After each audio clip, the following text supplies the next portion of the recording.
Hello, my name is Simon Redfern. Entschuldigung, meine Deutsch ist nicht so good.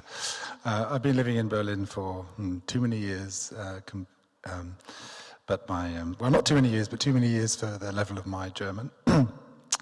Anyhow, I have a small company called Tasobi here in Berlin, and we are, we're a small team of software engineers. But when I'm not being a software engineer, I'm also a composer. And maybe because of this, the context of this conference, I can tell a small anecdote that led to the Open Bank project, which is what I'm going to talk about. So a few years ago, I was doing some music for a theatrical piece, a dance piece in Athens.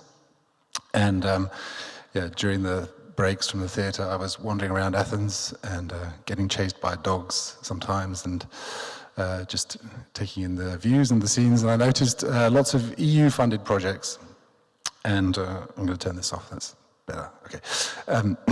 I noticed lots of EU-funded projects, and I said to the set designer, wow, that's great, lots of investment here from the EU and everything. And she said, yeah, but Simon, there's so much corruption here. And 2 years later, Greece was in serious financial trouble. And I've been thinking about corruption beforehand, and this event made me start this Open Bank project. And the Open Bank project is basically an initiative. It has two main drivers. One is to target corruption and fraud and financial malpractice, and the other is to kind of revolutionize the banking infrastructure as regards to how software developers can write applications to access your bank account. And right now, if you're an application developer and you want to write an iPhone app or something like that, it's very difficult to write an application which will work against a German bank and also against a Spanish bank or a Greek bank or a French bank or whatever. And so we want to, and that's because there's lots of old systems and they're not very Web 2.0 friendly. And so we want to apply the approaches of Web 2.0 and open source technology and approaches and crowdsourcing to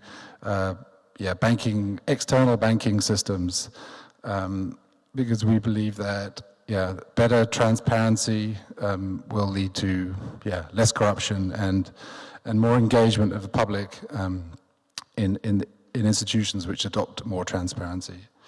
So also we want to introduce the kind of sliding scale of privacy disclosure, and we want to challenge the kind of taboo of financial disclosure or financial secrecy in a way.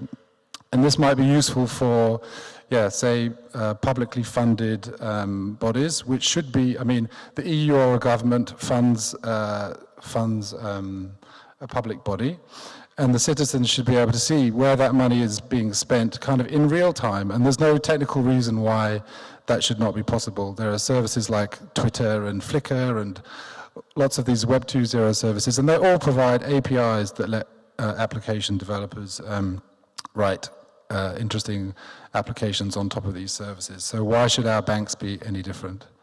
And we're speaking, we have a consortium of about 21 companies, a couple of banks, we're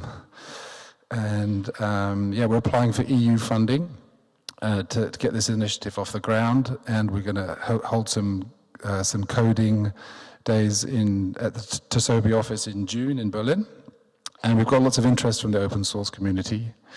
And you can have a look at www.openbankproject.com. And I think I will leave it there.